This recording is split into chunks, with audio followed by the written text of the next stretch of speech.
Bonsoir à toutes et tous. Merci beaucoup d'être venus en nombre dans cette salle chauffée pour cette petite plénière du samedi soir. On va rester ici 1h30 pour échanger sur les doléances, sur ce qui les a fait émerger, sur ce que nous en faisons aujourd'hui. Maintenant, c'est 7 ans plus tard. Je voulais accueillir nos invités pour ce soir. Je ne sais pas dans quel ordre, peut-être accueillir Manon Rousselot-Paillet, qui est parmi nous, qui est présidente du MRJC. Tu es encore présidente ? Tu es encore présidente du MRJC, bravo à elle. Donc le mouvement rural de jeunesse chrétienne et qui travaille énormément grâce aux outils de l'éducation populaire à porter les revendications des jeunes ruraux. Donc merci à elle et tu pourras nous dire quel est ton regard sur les doléances, sur le mouvement des Gilets jaunes par ailleurs et sur ce que vous en faites en tant que jeunes ruraux. Accueillir également Arthur Delaporte qui nous vient de Paris. Non, tu n'étais pas à Paris, il est normand. Il est de Caen, ouais. Oui, il est de Caen, il est député socialiste de la 3e circonscription du Calvados, 2e. Voilà, c'est pas mon fort, mais bravo. Bravo à toi. Et merci d'être là. Je voulais accueillir également Guillaume Gontard, qui est sénateur de l'Isère et président du groupe écologiste au Sénat.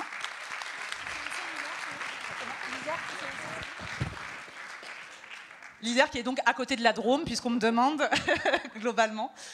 Et accueillir Marine Tondelier, secrétaire nationale des écologistes. Merci également. Alors, je ne vais pas parler trop longtemps parce que je pense que c'est intéressant de vous écouter également sur ce sujet. Puis par ailleurs, j'ai beaucoup parlé aujourd'hui. Donc vous en avez peut-être marre et j'essaye de garder ma voix pour le karaoké qui suivra. Mais je voulais quand même vous dire que le sujet qu'on va aborder ce soir est extrêmement important pour moi. C'est un sujet sur lequel j'ai travaillé depuis plusieurs années. Celles et ceux qui étaient là cet après-midi ont pu voir le film qui a été réalisé par Hélène Desplanques sur l'histoire justement des doléances et comment on est parvenu à quelques-uns à la faire vivre à l'Assemblée nationale. Et Arthur, tu étais là dans cette bataille. Vous dire qu'on a pu avancer sur ce sujet, faire adopter une résolution à l'unanimité à l'Assemblée nationale pour forcer la main au gouvernement pour avancer sur la publication de ces doléances. Sans doute que Guillaume et Arthur, vous pourrez revenir sur là où on en est aujourd'hui de ce processus de publication, parce que c'est pas toujours simple face à un gouvernement qui parfois refuse d'écouter la parole citoyenne.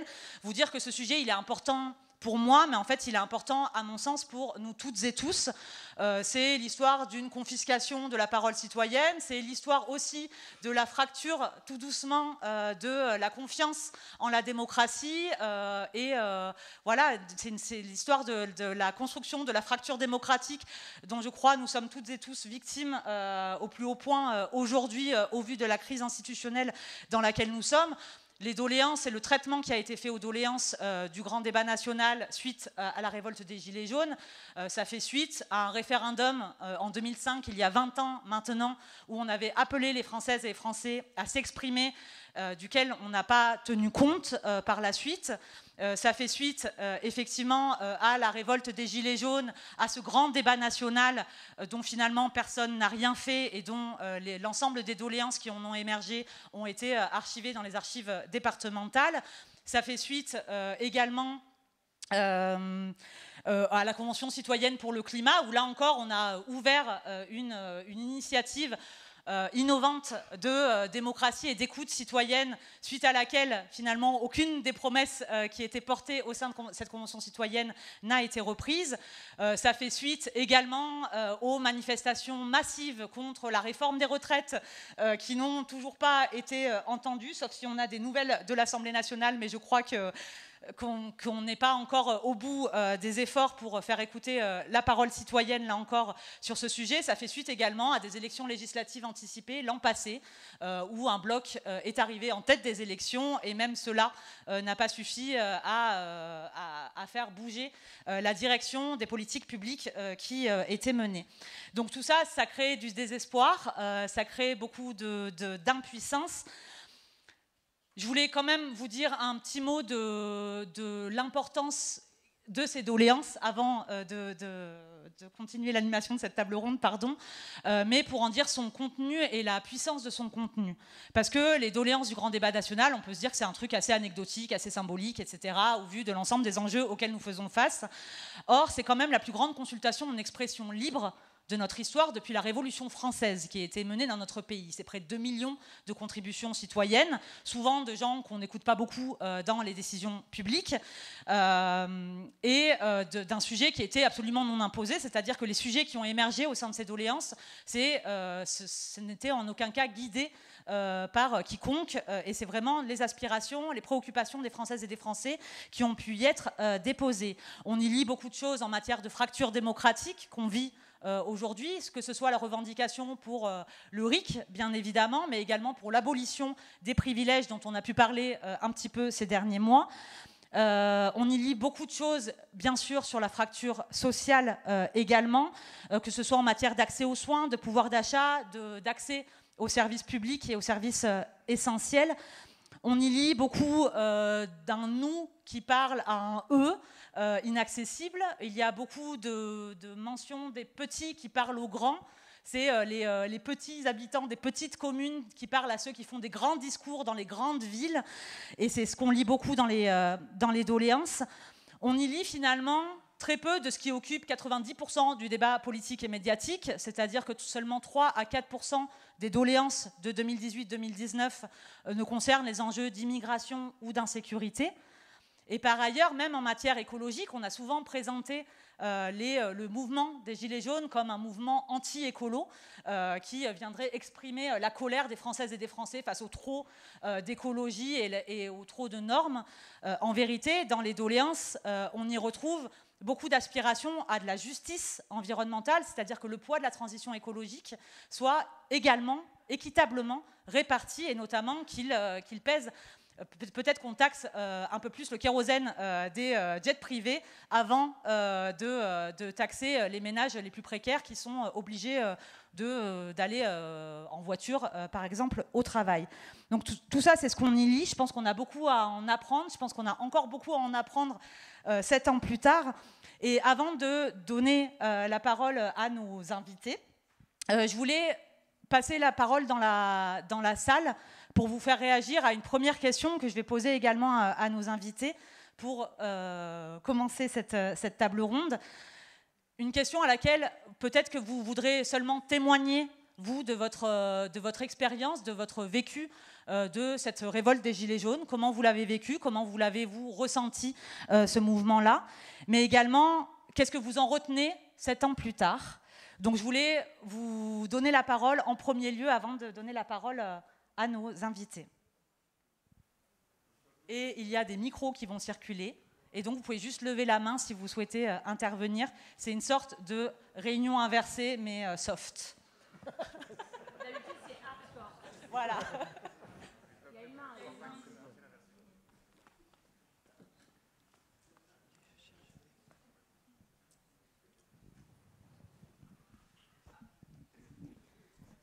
Bonsoir.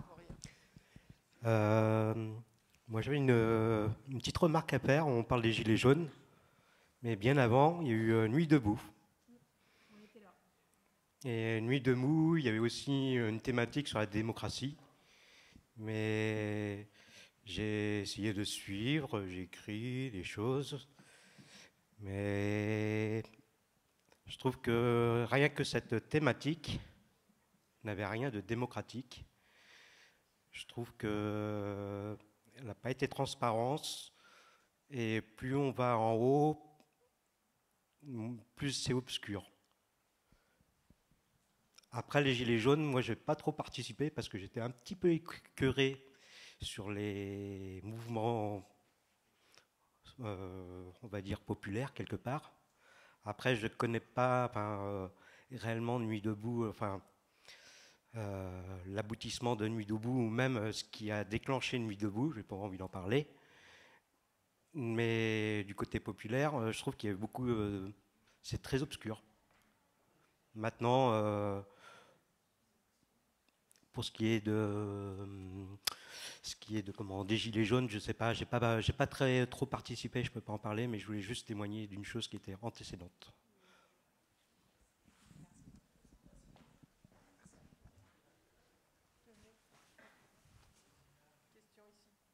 Une dame, j'ai pas vu. J'ai vu de dames qui. Oui, bonsoir. Merci pour ce sujet qui est fondamental et c'est vraiment une super idée de l'avoir mis au débat. Moi, j'ai rejoint les Gilets jaunes pas tout de suite et en fait, j'ai trouvé que c'était un magnifique mouvement. Des invisibles qui veulent se rendre visibles, une expression des classes populaires, une forte envie de participer à la politique, de faire des propositions. Et c'est pas que de la colère en fait. C'est aussi une envie de faire de la politique, une envie d'être écouté, une envie d'être entendu. Et moi, ce qui m'a beaucoup plu chez eux, finalement, c'est la revendication du RIC. C'est aussi une manière de faire de la politique autrement, c'est-à-dire, c'est un besoin d'être entendu, très très fort des classes populaires. Et aujourd'hui, derrière le RIC, c'est très bien, fait partie du programme du nouveau Front populaire. Et je pense que c'est quelque chose qu'il faut qu'on arrive à aboutir à un moment donné, parce que il faut aussi que, quelque part, les gens ont des connaissances de leur savoir, de leur vie, et il faut qu'ils puissent aussi le partager, et le RIC est un formidable outil pour ça, pour faire valoir justement leurs propositions, leurs idées. Et ce qui me gêne parfois, c'est qu'on renvoie beaucoup à la colère des gilets jaunes, la colère. Mais non, les gens, ils ont envie de faire de la politique, ils ont des idées, ils ont des propositions, il faut juste les outils institutionnels pour qu'ils soient écoutés.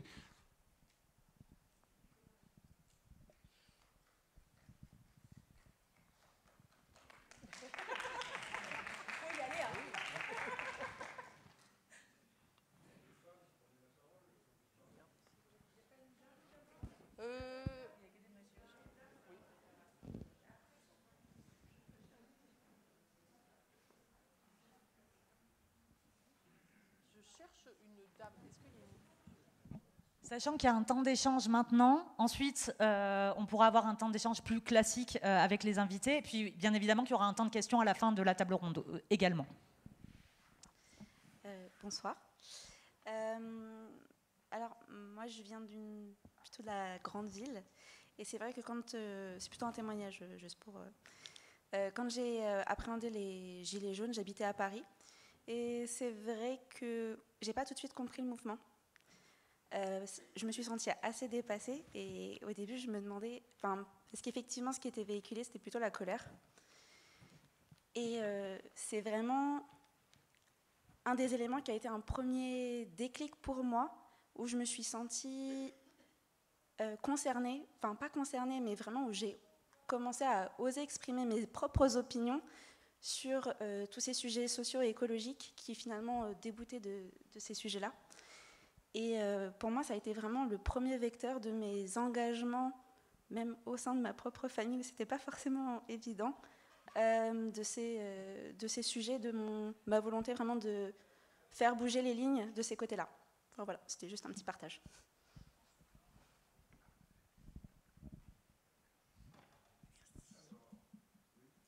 On m'entend ? Oui, c'est bon. Moi, le côté populaire, ça m'intéresse et ça ne me fait pas peur. C'est vrai qu'au moment des Gilets jaunes, on a eu une expression spontanée qui, au fil des manifestations, des rassemblements, s'est un peu structurée à gauche, extrême gauche, droite, extrême droite, milieu centre, d'autres apolitiques. Beaucoup étaient apolitiques. Et les gens qui disent qu'ils sont apolitiques, je ne suis pas d'accord avec eux, parce qu'à partir du moment où ils ont une opinion et qu'ils manifestent dans les Gilets jaunes, c'est politique. Pourquoi ça ne me fait pas peur ? Parce qu'on doit aller à la rencontre du peuple, et de tous les citoyennes et de tous les citoyens. Ce n'est pas à Marine que je vais lui dire que le Front National, le Rassemblement National, on ne peut pas discuter avec eux. On peut discuter avec eux à partir du moment où on arrive à se comprendre. Et l'analyse de Marine, j'adore, parce que ça me permet de comprendre beaucoup plus les rouages et la façon de fonctionner de l'extrême droite. Je suis d'Évreux, dans le département de l'Eure, je l'ai dit à la précédente. Nous, on a 5 circonscriptions Il y en a 4 qui sont au Rassemblement national et qui ont été réélus la dernière fois. La seule circonscription où le député Philippe Brun a été réélu, c'est une circonscription beaucoup plus urbaine et beaucoup plus bourgeoise, entre guillemets, même si j'ai rien contre les bourgeois, enfin peu importe. C'est pas la question. Donc voilà. Et du coup, je ne savais pas qu'on pouvait aller voir les archives départementales pour leur demander. Et je vais rentrer à Évreux et dès que je peux, je vais aller aux archives départementales, leur demander les gilets jaunes, les cahiers de doléances, et j'attends la réaction. Parce que peut-être qu'il y aura un blocage. Ils vont me demander mon pédigré. Pourquoi? Normalement, il ne doit pas y avoir. Mais encore une fois, le peuple, c'est la vie. Et si on ne vit pas avec le peuple, on est à côté de la plaque.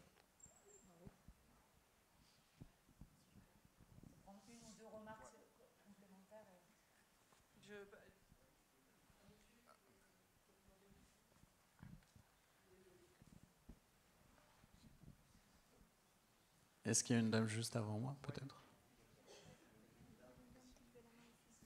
Oui, bonsoir.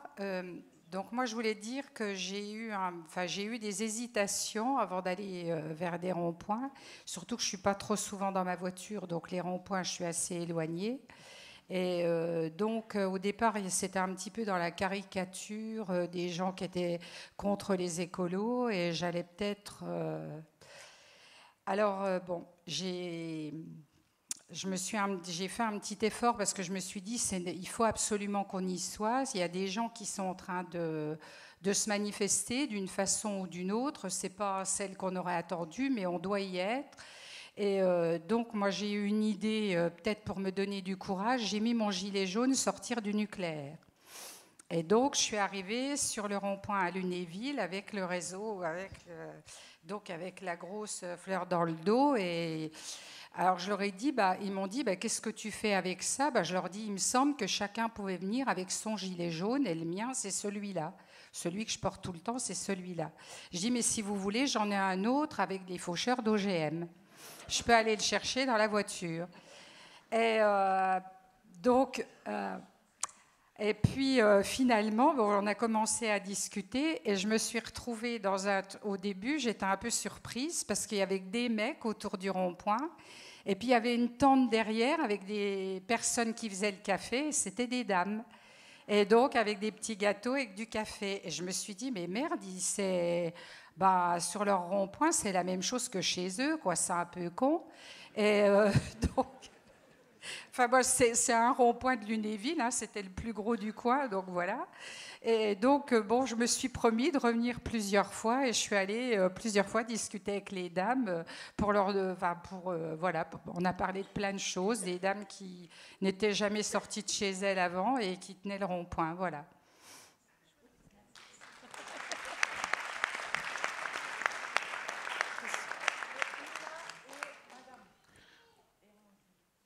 Alors moi, je voudrais vous proposer un mea culpa, en fait, parce que je travaille dans le 6e arrondissement de Paris, j'habite à Paris, et du coup, quand ça s'est passé, les gilets jaunes, j'étais un peu en mode, mais qui sont ces gens? Qu'est-ce qu'ils veulent? Ils ont l'air violents, c'est pas moi, en fait, c'est pas mon écologie, je comprends pas. Et c'était un peu en opposition, en fait, et je suis passé complètement à côté, et en plus... Ils sont venus manifester à Paris et du coup on avait un peu un sentiment d'insécurité en tant que Parisien, en mode genre ils viennent tout le temps, enfin bref. Mais maintenant j'ai compris et donc c'est ça la bonne nouvelle. Je me suis beaucoup documenté et lu et j'ai compris et donc on peut tous comprendre. C'est ça le message positif. Et le deuxième message, c'est on va potentiellement avoir une autre gilet jaune, enfin une autre période gilet jaune si on commence à taxer les émissions des bâtiments et des transports. Et c'est potentiellement ce qui peut arriver parce que c'est en discussion dans le cadre. Donc je pense qu'on a vraiment beaucoup à faire pour prendre cette question parce qu'elle va revenir sur le devant de la scène a priori.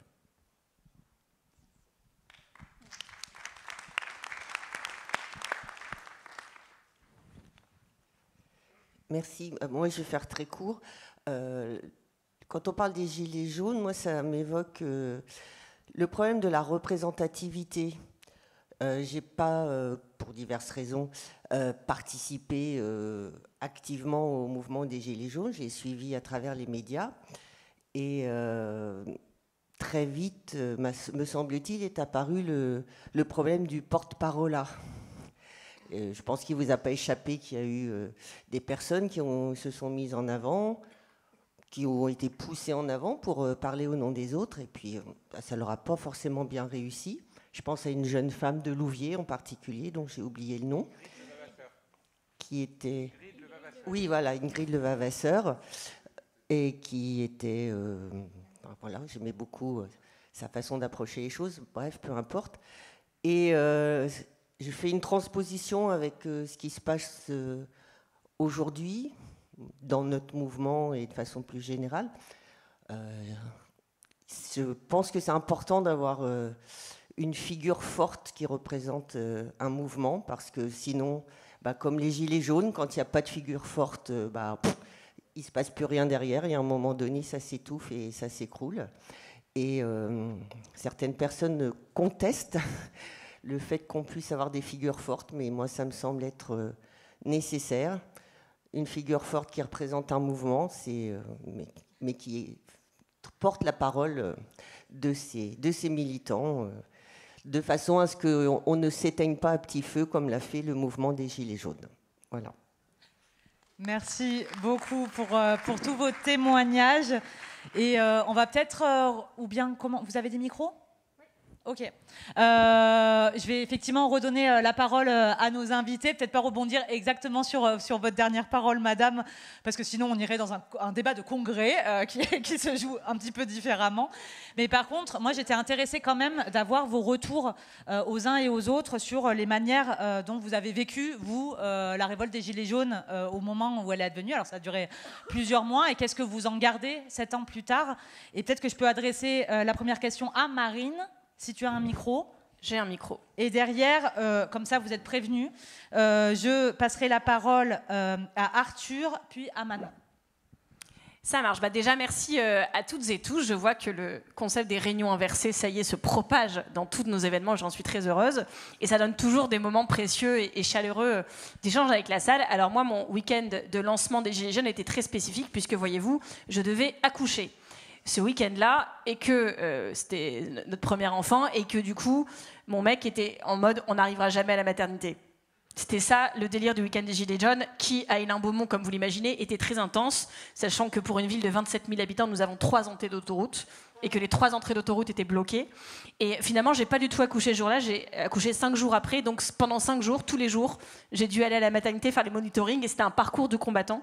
Mais le premier jour, je me rappellerai toujours, parce qu'on est arrivé à Hénin-Beaumont, nous avons le rond-point des vaches. C'est un rond-point avec des fausses vaches en plastique. Voilà, dans plein d'endroits en France, je pense qu'on a des ronds-points un peu spéciaux comme ça. C'est aussi le rond-point du plus grand Auchan du monde et de Ikea. Et donc on arrive, tout était bloqué. Et je baisse le carreau en disant « Excusez-moi, je vais accoucher ». Et le mec fait « Ouais. Comme par hasard, tout le monde veut accoucher aujourd'hui ». Et je lui dis, non, alors là, je t'explique, je lui montre, il fait, et il y a quelqu'un qui fait, attention, c'est Marine Tourdelier, elle va te filmer, elle va le mettre sur les réseaux sociaux si tu la laisses pas passer. Et donc, je me retrouve à bouger les plots moi-même, et on se retrouve seul sur l'autoroute, et ainsi de suite pendant 5 jours, où à la fin, on allait en campagne, et on dit, en fait, c'est très, très plat chez nous, et on nous disait, ah, là, par là, il y a des gilets jaunes, par là, il y a des gilets jaunes, prenons cette route-là, et on arrivait à chaque fois à la maternité, et donc j'ai fini par accoucher 5 jours après, et c'était aussi le week-end des marches climat. Et donc c'était très bizarre, parce que moi qui suis très militante, qui suis tout le temps dans les coups, j'aurais normalement été à la fois sur un rond-point le matin et le soir dans les marches climat, en fait j'étais nulle part. J'étais à la maternité et je me rappelle l'obstétricien qui me ramenait la Voix du Nord tous les matins en disant « je sens que ça va vous plaire ». Et comme beaucoup de monde m'avait dit « si tu veux arrêter de militer un jour dans ta vie, si tu veux une sortie de secours de l'enfer de Hénin-Beaumont, c'est maintenant. Tu peux dire, là, maintenant, j'ai un enfant, personne ne t'en voudra. » Et je me rappelle avoir regardé la tête de mon fils droit dans les yeux à la maternité en disant, mais évidemment qu'on va continuer, on n'a pas le choix. Et c'est comme ça. Et quelques jours après, en fait, j'avais expliqué à mes copains à Hénin-Beaumont, donc on était 6 dans l'opposition, c'était vraiment très dur. Et je leur avais dit, je suis désolée, là, pendant 15 jours, je demande 15 jours, je peux pas être là pendant 15 jours. Évidemment, parce que le RN, il scrute ma vie pour mettre des conseils municipaux à ce moment-là. Donc évidemment, le jour de l'accouchement, je reçois une convocation du conseil municipal pour 5 jours après. Et je me rappelle sur le WhatsApp des élus d'opposition, le premier qui dit moi, si j'y vais, je leur mets mon poing dans la gueule, donc j'y vais plus. L'autre qui dit si j'y vais, je vais faire une crise cardiaque. Le troisième qui dit moi j'ai cours, j'en peux plus de laisser mes élèves à chaque fois parce qu'ils mettent ça le vendredi matin pour juste qu'on ne vienne pas, donc mes élèves ne peuvent pas être toujours sacrifiés. Et donc je me rends compte qu'en fait si j'y vais pas, il y aura juste aucun élu d'opposition. Il en restait un pompier qui était à force de démission et de démission, un pompier à la retraite qui se retrouve au conseil municipal et qui dit bon Marine, moi je me sens pas du tout capable de prendre la parole en public, mais si tu viens, je m'occuperai de ton fils. Je suis pompier. Donc je dis ok, donc je me rappelle, Joseph, il a une semaine, je rentre de la maternité, je me retrouve au conseil municipal où ils avaient fait venir tous les gilets jaunes de la ville pour nous insulter en fait, et le maire donne la parole aux gilets jaunes, donc qui est en face de moi, et je ne connais pas, il s'appelle Romuald, on est devenus copains après, mais ce jour-là on n'était pas trop copains, et il dit « Et vous, Madame Tondelier, avec tout votre argent de l'Assemblée nationale ?» Et il commence à m'insulter, et je n'ai pas la parole, donc je ne peux même pas expliquer que je ne suis pas députée, je ne sais pas de quoi il parle, et je finis par récupérer le micro en disant « Alors si vous voulez voir des députés, il y en a un à votre droite et un à votre gauche, puisqu'il y avait en gros, il y avait Bruno Bille notamment qui est député, mais je dis « Mais alors moi, vous vous trompez, je ne suis pas du tout député, et mon mandat à Hénin-Beaumont est bénévole, je gagne 0 € par mois. Ah pardon, il nous avait dit que vous étiez une cumularde professionnelle de la politique. Ah bah non, pas du tout. Et voilà, et je me rappelle aller les poursuivre dans le couloir à la fin pour dire écoutez, je ne sais pas ce qu'on vous a raconté, mais moi je veux vous parler, et avoir passé après beaucoup de temps avec eux puisque j'étais en congé maternité et donc que j'avais beaucoup plus de temps que d'habitude. Mais voilà, c'était un moment assez lunaire. Et ce que j'ai beaucoup aimé, c'était après la période des cahiers de doléances, etc. J'étais allée en mairie, et Hélène Desplanques, qui a fait le documentaire que vous avez peut-être vu cet après-midi, moi je l'ai rencontrée parce qu'elle a suivi, en fait c'est je sais pas comment on appelle ça, elle fait des documentaires du réel, et en fait son premier documentaire c'était sur la lutte des Samsonites à Hénin-Beaumont, allée de la région.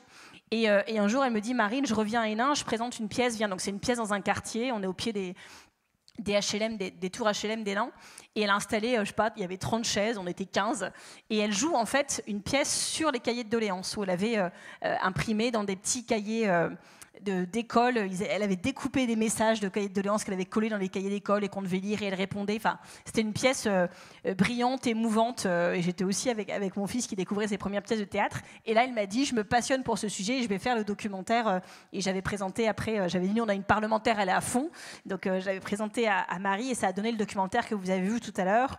Donc voilà, tout ça pour vous dire que des moments de crise, on peut toujours sortir aussi le meilleur, et ce qui était touchant, c'est aussi ce truc d'espoir, quoi, où les gens ils disaient tiens, on me donne la parole, alors là je vais tout leur mettre, et l'engagement qu'ont mis des personnes qui n'avaient peut-être jamais donné leur avis de leur vie, à qui d'ailleurs peut-être on n'avait jamais demandé, l'engagement qu'on sent et l'émotion qu'on sent dans ces cahiers de doléances est quelque chose que je n'oublierai jamais.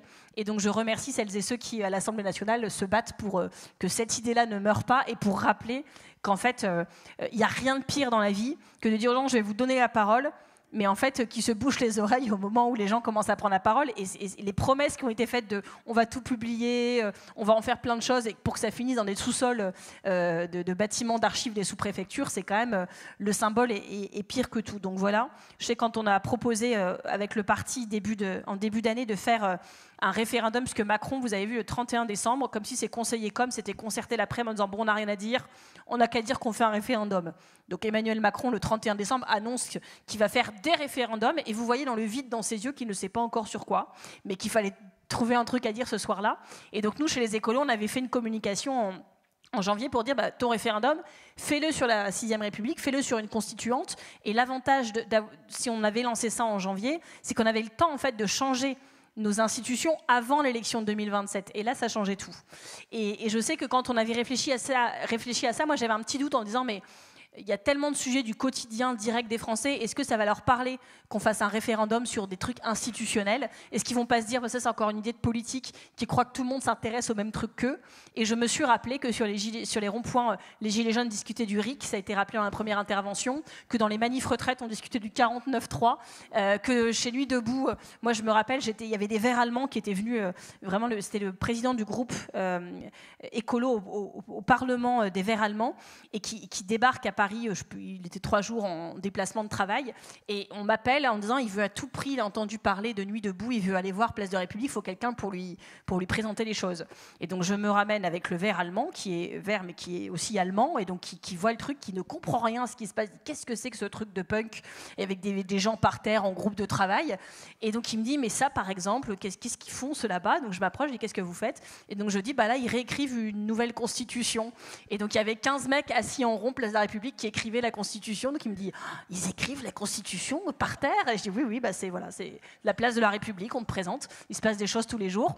Et voilà, en réalité les gens ils ont bien compris qu'à la fin ils se faisaient enfler tout le temps, c'est-à-dire qu'ils font des pétitions, 2 millions sur la loi du plomb, c'est pas écouté, ils marchent, ils sont des millions, c'est pas écouté, même on leur provoque une élection, ils vont voter, on ne suit pas le résultat, et donc je pense qu'à la fin, même si c'est pas le sujet principal de préoccupation des Français de se passionner pour notre Constitution ou sur des règles institutionnelles, à la fin, ils ont quand même bien compris que là se jouaient beaucoup de choses, et notamment l'arnaque dont nous sommes tous victimes semaine après semaine. Donc je revendique maintenant que ce sujet est un sujet populaire, pas juste techno, et que d'ailleurs, tant qu'on n'aura pas réussi à décentraliser plus, à sortir du jacobinisme, à sortir du 49.3, à sortir du présidentialisme, ben on n'ira quand même pas très loin. Donc voilà, c'est ça la leçon des Gilets jaunes, c'est que, y compris les questions institutionnelles, sont populaires et que les Français ont décidé de s'en emparer. Merci beaucoup. Bon. Alors, si on doit raconter... alors moi, j'accouchais pas au moment des Gilets jaunes, mais j'avais une double vie. Avec, d'un côté... ouais, ça arrive à d'autres. J'étais le jour et parfois la nuit doctorant en sciences politiques. Je travaillais sur le Parti socialiste et puis je passais quelques heures par semaine comme conseiller politique de la présidente du groupe socialiste qui s'appelait à l'époque Valérie Rabault. Et Valérie Rabault, c'est quelqu'un de brillant et elle a notamment une passion chiffres et fiscalité. Et pour la rentrée parlementaire du groupe socialiste, elle dit on va faire un truc parce que ça va péter. On va faire un simulateur de la fiscalité des carburants. Et donc, on construit un site internet et on rentre son modèle de voiture, son machin, son truc, enfin voilà. Et à la fin, ça dit, voilà, en gros, vous êtes une classe moyenne, vous allez perdre 600 € par an ou 400 € par an avec l'évolution de la fiscalité énergétique, etc. Elle dit, en fait, on a créé une machine qui va nous péter à la gueule. Et on est là et personne ne s'intéresse à notre site. Il y a 3 personnes qui vont dessus, voilà. Bon. Et après, c'est les Gilets jaunes.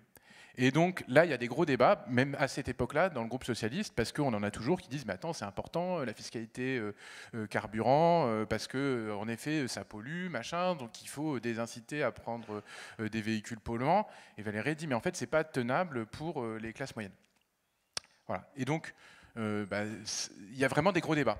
Et comme j'ai ma double vie de chercheur, je décide d'écrire un peu un papier là-dessus sur la manière dont il y a un conflit interne, et je pense que c'est arrivé aussi chez les écologistes, entre ceux qui disaient qu'il ne faut pas toucher à cette fiscalité énergétique parce que c'est important si on veut financer la transition, et ceux qui disaient mais c'est insoutenable socialement. Voilà. Donc ça, c'est mon premier rapport à la crise des Gilets jaunes. Alors après, je m'inscris dans des réseaux de chercheurs qui travaillent sur ça. Je vais à Bordeaux parce qu'il y a des chercheurs qui viennent de toute la France qui sont animés notamment par quelqu'un qui s'appelle Magali de la Souda. Voilà. Et puis après, j'anime à Caen avec la fédération du PS un des éléments du grand débat sur les questions institutionnelles et démocratiques. Bref, voilà, je m'implique à différentes échelles. Et puis je passe à autre chose, mais j'avais quand même lancé un questionnaire auprès des fédérations socialistes pour essayer de voir l'impact territorial différencié des Gilets jaunes, quelles étaient les fédérations dans lesquelles les militants s'étaient le plus mobilisés, et j'observe que c'est notamment dans l'Est. Et puis j'appelle des gens qui me racontent comment les militants sont tout de suite allés sur les ronds-points, alors que dans d'autres départements, les militants ils sont restés très loin de tout ça. Voilà, donc et en fait, oui, dans l'Est, dans les Vosges, ils prennent forcément leur bagnole. Et en fait, oui, c'est pas des militants qui sont des bobos du 6e ou du 7e arrondissement. Voilà. Et donc, ce conflit-là s'expliquait aussi, et les débats dans le groupe s'expliquaient aussi par d'où ils parlaient. Et évidemment que quand on était député de l'Ardèche, on n'avait pas du tout le même rapport aux Gilets jaunes que quand on était député de Toulouse, même s'il n'y en avait pas à l'époque. Bon. Et donc c'est à ce moment-là où je vois cette espèce de différence entre un groupe avec ceux qui sont très écolos, parfois issus de milieux ruraux, et ceux qui sont la gauche cassoulet, à défendre la bagnole, etc., en disant que... Bon, je le vois comme ça. Et j'ai changé de vision j'ai fait évoluer ma vision aussi, en me disant que les deux étaient conciliables, et on voit tout de suite qu'on a avancé, et que la crise des Gilets jaunes, ça a aussi fait avancer les partis politiques, parce qu'aujourd'hui, je pense que ceux qui défendent mordicus l'idée d'une fiscalité énergétique se diraient d'abord qu'est-ce que ça touche en premier, et est-ce que c'est soutenable pour ceux que ça touche en premier, et quels sont les systèmes de contraintes. Ça m'amène à parler de mon deuxième rapport à la crise des Gilets jaunes, qui est le travail que je mène depuis 1 an et demi. Il y a 1 an et demi, dans ma permanence, il y a des citoyens qui débarquent, ça arrive parfois, et ils disent nous, on a commencé à lire les cahiers de doléances dans les archives. Et je dis ah putain, je m'étais beaucoup intéressé à ça il y a 5 ans, et en effet, vous avez raison, c'est super. Et je leur dis, mais est-ce que vous avez regardé un peu ce qu'ils disent, les gens? Est-ce que vous avez essayé de faire des trucs par commune? Ils disent, ah, nous, on ne fait pas des tableaux. Nous, on est prof de lettres et on veut aller lire des extraits dans les communes pour redonner une parole. Je dis, bah, c'est super. Mais alors moi, ça me donne envie de faire un autre projet. Et donc là, je commence à aller aux archives. Et la directrice des archives me sort les cahiers. Sauf qu'il y en a qui ne sont pas consultables parce qu'ils sont anonymes. Mais comme je suis le député et que, voilà, je ne sais pas, peut-être... Elle me les numérise et me les fait anonymiser en 2 semaines. Et donc, je me retrouve avec le corpus des cahiers de doléances de ma circonscription. Et à partir de là, en fait, on les lit, on les décortique, on les lit une par une. Il y en a 330 environ. Et puis, je rajoute à ça le corpus des doléances qui avaient été reçues à la permanence parlementaire par ma prédécesseur. Parce qu'il y avait eu des grosses mobilisations à des très gros ronds-points autour de Caen. Et voilà, donc il y avait un peu de matière, et à partir de cette matière, ma stagiaire à l'époque a fait tout un mémoire aussi qu'elle a présenté il y a 3 semaines à la fac de Caen, et notamment une partie brillante sur la question de la justice écologique et justice fiscale. Et donc je vous synthétise ça en 2-2, mais en gros, ce que disait Marie tout à l'heure, c'est exactement ce qui ressort de l'analyse, de toutes les analyses en fait. C'est pas que les Gilets jaunes sont contre l'écologie, c'est qu'ils sont contre les injustices tout simplement. Ils sont mis en concurrence dans l'espace social, donc il y a un sentiment de mépris, et de mépris notamment de la part des élites politiques, qui leur imposent une vision de l'écologie qui est contradictoire avec les contraintes qu'ils subissent, contraintes de mobilité essentiellement. Et donc, du coup, quand on va dire on te taxe ta bagnole, mais qu'on voit Bernard Arnault continuer à prendre son jet, et là, on la sent, la concurrence sociale. Et donc, on se dit que l'impôt qu'on va payer ne va pas servir à financer la transition écologique de manière générale, il va servir à financer un système qui est structurellement injuste.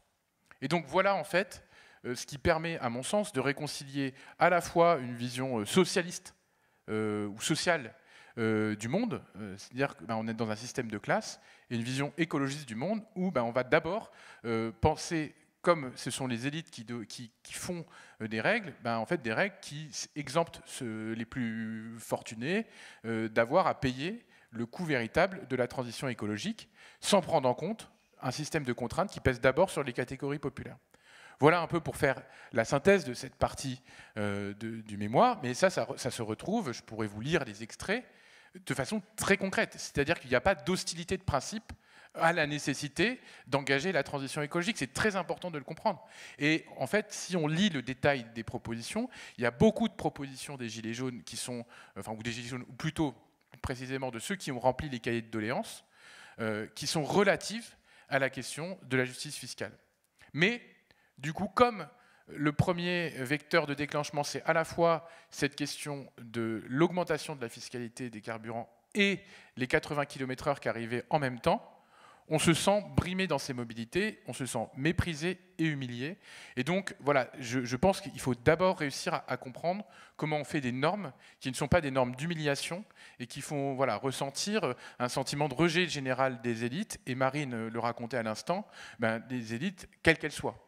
Et évidemment qu'il y avait aussi là-dedans tout un lot de désinformation, notamment sur le niveau de rémunération des élus, sur les avantages des élus, etc. Et donc il ne faut pas non plus occulter toute cette dimension qui est infondées d'un point de vue du réel, mais qui traduisent surtout le sentiment d'humiliation, d'injustice, et ce que Hirschman appelle l'effet tunnel, où quand on est dans un tunnel, vous ne pouvez pas changer de fil.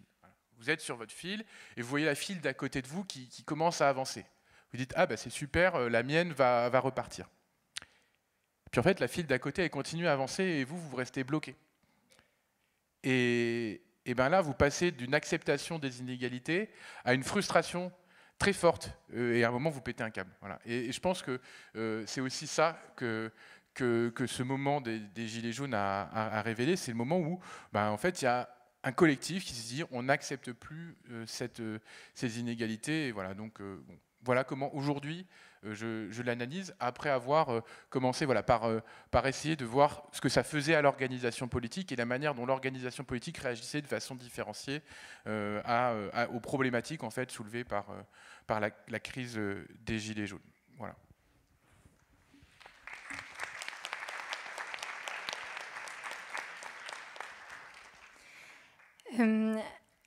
Alors moi je pense que je retiens un peu deux aspects des Gilets jaunes. Il y a la partie de ce que la partie un peu les sujets que ça a permis de faire émerger.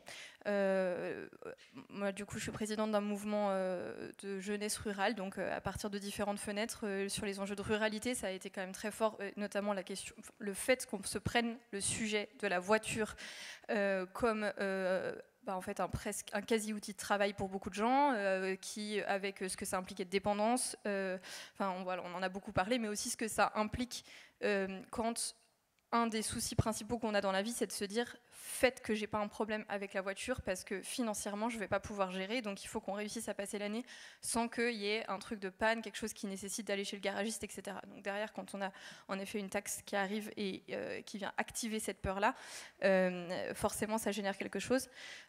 Sur du coup, mouvement de jeunesse, moi une des fenêtres qui m'a intéressée aussi, c'était la question de ce que ça a donné à voir sur le sujet de la famille. On entendait beaucoup sur les ronds-points cette question de on n'est pas là pour nous, on est là pour nos enfants. Et notamment dans un cadre de société où l'individualisme a pris toute la place, où l'effet de communauté a laissé sa place à l'individualisme, en fait les effets de solidarité ils se recréent à l'intérieur de la sphère familiale. Et donc il y avait vraiment cet enjeu de comment on se retrouve. Il y avait beaucoup de parents qui disaient mais en fait nous on culpabilise aussi de ne pas avoir le budget pour permettre à nos enfants d'avoir des vacances, d'avoir accès à des loisirs, et ça je pense que c'est quand même un sujet sur la question de la précarité et de ce que ça crée comme aussi honte parentale, qui a je pense beaucoup fait écho aussi pour nous en tant que mouvement de jeunesse, parce qu'on voyait ce que nos parents en fait et ce qui les préoccupait. Et puis, en tant que mouvement d'éducation populaire, peut-être quelque chose que j'ai trouvé très intéressant, parce que ce qui m'intéresse, c'est comment est-ce que les gens se mobilisent et comment est-ce que les gens s'organisent. Et donc, la puissance politique des ronds-points, c'est, je pense, qu'il y a vraiment quelque chose qu'il faut, à mon avis, à l'avenir, qu'on garde en tête, quoi, comme ce lieu un lieu d'organisation. Un lieu aussi de régulation, un lieu d'apprentissage du leadership, parce qu'en effet on a parlé de la question de la représentativité, mais même si c'était un mouvement, les Gilets jaunes, qui se revendiquait son chef, il y avait bien un apprentissage en fait, à prendre la parole en public, ne serait-ce que pour les réunions sur les ronds-points, en fait des choses auxquelles habituellement on n'a pas accès. Il s'est vraiment beaucoup joué de l'éducation populaire sur les ronds-points, et puis aussi en fait simplement le fait de venir dire moi je viens là parce que j'en ai marre d'être tout seul chez moi et j'ai envie de voir du monde et de parler. Et donc toutes ces choses, là c'est vraiment la partie sur les sujets, et on pourrait continuer encore longtemps, qui sont ressortis et qui pour moi étaient très intéressants. Puis alors après il y a ce que moi j'en ai retenu à l'époque. J'étais étudiante, j'étais dans ma deuxième année d'études, et j'étais en classe préparatoire à Dijon. J'avais quitté mon petit village pour partir à Dijon, qui me paraissait déjà être une grande ville à l'époque. Et en fait, j'avais rencontré, dans le cadre de mes études, un ami qui venaient de Dijon et dont les parents étaient à Dijon et chez qui je me réfugiais un peu. Je passais tous mes week-ends et voilà, pour réviser. Et puis, c'était un peu devenu mes parents d'études. Et c'était une famille que j'admirais beaucoup. C'était une famille de gauche, mais hyper cultivée. Enfin, le papa, il travaillait au cadastre. La maman était prof de lettres modernes. Il y avait des livres partout. Enfin voilà, encore aujourd'hui, c'est vraiment une famille pour laquelle j'ai beaucoup d'affection. Et j'admirais vraiment la dynamique et je fantasmais aussi probablement ce que c'était que de grandir dans une famille comme ça où on parlait littérature, philosophie, etc. Donc pour moi, leur avis politique, il comptait beaucoup. Et j'avais vraiment une vraie admiration. Et je me rappelle que quand le mouvement des Gilets jaunes s'est déclenché, moi j'étais contente parce qu'en fait, je pense que vraiment j'étais trop jeune pour saisir tous les enjeux, mais tout ce que je savais, c'était que moi j'avais grandi dans une famille de gauche où on m'avait emmenée en manif toute mon enfance et mon adolescence, et que les gens qu'on voyait, les voisins et les copains qu'on voyait jamais en manif, là ils y étaient. Bon. Juste ça, j'étais contente. Donc voilà, mon analyse politique à ce moment-là se limitait à peu près à ça. Et en fait, je me rappelle très bien d'être à un repas dans cette famille et le sujet forcément arrive parce que voilà, il est sur le feu, on parle que de ça dans l'actualité. Et je me heurte à une espèce d'hostilité où vraiment très vite le mouvement est conspué, quoi. Enfin, comme ces gens qui sont chiants, qui bloquent tout. Et puis de toute manière, c'est pour des demandes qui sont et des intérêts qui sont strictement individuels et individualistes. Et puis c'est leur bagnole, quoi. Voilà, c'est ça qui les mobilise et tout. Et je me rappelle d'avoir été profondément heurtée. Et je pense que du coup, en le relisant, je pense vraiment que ça m'a donné une conscience de classe, les Gilets jaunes, même si j'étais pas sur les ronds-points. De par, en fait, être témoin de ce qu'une certaine élite culturelle, dans laquelle je baignais de par mes études, dans laquelle je commençais en tout cas à rentrer de par mes études, générait comme rejet d'une forme d'engagement que moi je trouvais hyper chouette à voir. Et encore aujourd'hui, à mon sens, alors certes, on a eu beaucoup de chemin qui a été parcouru depuis. Ça fait hyper plaisir d'ailleurs d'avoir dans la salle des personnes qui commencent en disant moi je voudrais faire un mea culpa. Je trouve ça très beau et très fort en vrai politiquement de ce que ça dit de l'évolution de l'analyse de ce mouvement. Mais pour autant, il y a encore beaucoup de personnes qui considèrent à gauche que c'était juste des beaufs qui se souciaient de leur bagnole et que surtout, il n'y a pas d'analyse politique puissante à en tirer parce que c'était qu'un agrégat pas structuré d'intérêts qui ne matchaient pas entre eux, qui n'avaient pas de sens et qui ne formaient pas un tout politique cohérent, quoi. Et déjà, je pense fondamentalement que c'est faux, mais surtout je pense aussi que ça veut dire qu'on a du mal à se faire à la complexité et que quand c'est complexe, ça nous plaît pas trop, et je pense surtout que ça nous plaît pas trop quand les gens ils s'organisent sans notre aide, et ça je reste intimement persuadée que c'est quand même beaucoup ça qui a gêné, c'est que la parole elle venait pas d'une certaine élite qu'on avait l'habitude de voir à la télé, et que ça nous a... Enfin, je dis nous parce que je pense que c'est important de mettre un nous là-dedans. Ça nous a gênés aussi. Et voilà. Et du coup, je garde aussi ça comme souvenir assez fort de cette période.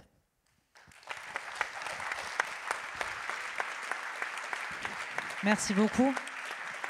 Et peut-être pour compléter, je pense que ça contrevenait, ce qu'il y avait dans ce mouvement, ce qui y était exprimé, contrevenait à l'image qu'on se faisait de campagnes habituellement silencieuses, avec des revendications qui matchaient pas vraiment avec ce qu'on voulait mettre dans la bouche des gens. Moi, je me rappelle qu'à l'époque, j'étais militante à Notre Affaire à tous et on portait un recours qui deviendra l'affaire du siècle pour condamner l'État français en justice. À l'époque, le ministre de la Transition écologique, c'est François de Rugy, quand il fait sa réponse à notre... Non, mais oui. Quand il fait oui. Quand il fait sa réponse à notre demande préalable, du coup qu'on dépose le 18 décembre 2018, tout ça est exactement dans le même moment que la mobilisation des Gilets jaunes, alors même que nous, on était contactés par des collectifs Gilets jaunes d'absolument tout le pays pour pouvoir imprimer la pétition de l'affaire du siècle derrière la pétition pour le RIC. Enfin, on voyait que là, il y avait quand même quelque chose d'une forme de convergence des revendications et qu'il n'y avait pas d'opposition frontale. L'enjeu, c'était celui de la justice et juste d'être respecté pour certains modes de vie qui sont juste un peu obligatoires sur certains territoires. François de Rugy nous avait répondu en nous disant « C'est injuste de nous attaquer, nous, État français, on fait vraiment tout ce qu'on peut au niveau du gouvernement, mais regardez les Gilets jaunes, regardez les Français, ils n'en veulent pas de l'action climatique. » Et je trouvais ça d'une injustice dingue que de se défausser de toute responsabilité en pointant du doigt un mouvement des Gilets jaunes qui, bien évidemment, ne remettait pas en cause l'action climatique, mais remettait en cause le fait que tout doit se reposer, en tout cas, sur les plus précaires et les plus modestes dans cet effort-là, qui était bien évidemment totalement injuste. Donc voilà pour le premier point. Merci beaucoup pour vos réponses. J'en viens à une deuxième question, plutôt peut-être adressée à Arthur et Guillaume, pour vous demander, alors au-delà de la question des réponses politiques, on y reviendra derrière sur qu'est-ce qu'on doit apporter en termes de réponse à cette révolte-là qui a eu lieu dans le pays. D'abord, comment on fait pour éviter que ces paroles-là, celles des doléances, celles également des revendications des Gilets jaunes, finissent dans un rapport oublié ou au fond d'une armoire ministérielle? Je sais que Guillaume, tu avais notamment mis en place des choses sur ton territoire, en Isère, en réponse également à cette révolte, en réponse également au grand débat national. Et puis par ailleurs, peut-être que vous pourrez compléter sur ce qui a été mis en place par la suite. On en est où du processus? Qu'est-ce qui s'est passé sur la valorisation finalement de cette parole citoyenne et la prise en compte? Oui, effectivement, je vais quand même revenir moi aussi sur cette période. Parce que je veux vraiment rebondir sur ce que tu as pu dire, parce que je trouve que c'est assez fort et je trouve assez juste par rapport, je pense, à ce qui s'est réellement passé. Moi, je me souviens, début des Gilets jaunes, c'était des gens en bagnole qui râlaient parce que l'essence allait être trop chère et effectivement un peu des gros bofs. Et la première réaction a été quand même ce mépris de classe, quoi, qu'on a vu très, très rapidement. Mais je me souviens aussi que au Sénat, parce que moi j'étais juste jeune élu, été élu en 2017, qu'on a vu le débat budgétaire juste avant. Et je me souviens aussi que j'avais des collègues, dont un collègue de Loire-Atlantique par exemple, qui avait fait une intervention assez remarquée, qu'on peut encore voir, en disant attention, parce que bon, la taxe carbone, il était pour, il la défendait évidemment, mais en disant attention, si on s'arrête là, si on ne propose pas autre chose, si on ne permet pas la mise en place de cette transition, si on n'a pas des retombées sociales, si on ne comprend pas pourquoi justement on va taxer et à quoi ça va servir et qu'est-ce que ça va vous apporter, et si on ne donne pas une orientation et un accompagnement et qu'on ne comprend pas cette politique, on va droit justement à une révolte. Et c'est exactement ce qui s'est passé. Donc c'est vrai que moi ça m'avait déjà frappé, en tout cas dans mon entrée en politique, en tout cas, de se dire, bah oui, on a besoin aussi d'avoir de la lisibilité en politique, de savoir ce qu'on fait, de pouvoir montrer un cap, de pouvoir se dire, voilà où on va vous emmener, voilà de quelle manière on peut vous accompagner, et voilà pourquoi c'est intéressant pour vous. Et je pense que c'est ce qui n'a évidemment pas été fait. Après, c'est vrai que ça a été difficile à analyser.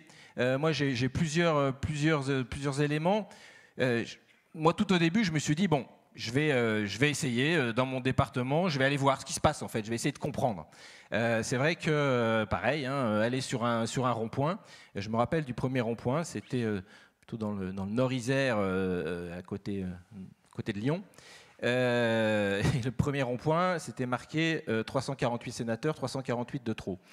Je peux dire que j'ai un petit peu hésité avant de m'arrêter sur le rond-point et d'aller discuter. Effectivement, le premier discussion était un peu, voilà, bon. Mais ce que j'ai vraiment ressenti, c'est un petit peu tout ce qui a été décrit, je pense, dans les différentes prises de parole. C'est à la fois vraiment une implication de gens qui n'avaient peut-être jamais réellement pensé à se dire, tiens, voilà, comment j'imagine l'avenir, qu'est-ce que je pourrais faire. Beaucoup de femmes aussi, de s'intéresser justement à la question de leur citoyenneté, à la question de la politique, à la question de comment je peux prendre les choses en main face justement à ce mépris, quoi. Et ça, j'ai trouvé ça hyper intéressant, et aussi l'intérêt. Moi, le nombre de questions que j'ai eues en tant que sénateur, je me souviens que quand je suis allé sur ce rond-point, j'ai dû partir, il devait être 3 h du matin, on a passé la soirée à aller, il y avait un ordinateur pour leur expliquer, je leur disais, mais regardez, on peut suivre ce que fait un sénateur, on peut savoir ce qu'il vote, on peut savoir aussi ce qu'il gagne, on peut savoir comment il fonctionne, et d'arriver à comprendre aussi tout ce mécanisme-là. Et en fait, je me suis aperçu qu'il y avait vraiment justement ce besoin, cette envie de comprendre, de connaître, de savoir comment justement notre système politique il fonctionne, de savoir par qui ils étaient représentés, et d'avoir des retours, quoi. Et donc cet aspect aussi très direct, en fait, très humain. Je pense qu'il y avait ça aussi derrière ce mouvement des Gilets jaunes. Je l'ai ressenti aussi puisqu'on avait organisé faire venir des Gilets jaunes au Sénat. Alors, des Gilets jaunes, c'est toujours compliqué. On avait essayé d'avoir plusieurs personnes, alors pas forcément représentatives, mais en tout cas, on a eu un groupe qu'on avait pu recevoir au Sénat. C'était aussi assez fort et assez symbolique de pouvoir permettre ça aussi, de rentrer justement au Sénat. C'était une des propositions que j'avais faites. Je peux vous dire d'ailleurs que ça n'avait pas été évident, parce qu'ils avaient dû enlever leurs gilets jaunes justement pour entrer. On avait une armada d'huissiers qui nous suivaient partout, parce qu'à l'époque, ils avaient peur que je ne sais pas de ce qui se passe. Mais en tout cas, ça a été aussi un moment très fort, enfin moi qui m'avait beaucoup touché sur en fait... justement ces questions à la fois d'inégalité, ces questions à la fois d'avoir l'impression d'être abandonné, de ne pas être écouté et surtout de subir. Je me rappelle d'une dame qui nous racontait justement que elle avait ses enfants, elle était en banlieue parisienne, qu'elle savait qu'elle allait devoir mettre ses enfants dans le collège d'à côté de chez elle et que tous ses voisins qui avaient un peu plus de moyens, eux, ils n'allaient pas le mettre dans ce collège-là parce que c'était pas le mieux fréquenté, mais qu'elle, elle n'aurait pas le choix et que pour ses enfants, ça lui faisait du mal. Et donc cette question du service public, de l'accès au service public et d'un service public égal pour tous, c'était aussi ce qui était fortement révélé en tout cas dans toutes ces discussions. Et c'est vrai qu'après, dans ta question, je me suis beaucoup posé de questions, de me dire mais comment on réagit par rapport à ça? Parce que justement, quand on les avait fait venir au Sénat, moi j'avais été très mal à l'aise en fait, en réalité de ne pas avoir de réponse, en fait, d'être un peu démuni par rapport à la situation, par rapport à cette demande, par rapport à ok, je suis élu, je suis un élu de la nation, qu'est-ce que j'apporte, qu'est-ce que je peux faire, qu'est-ce que je peux proposer?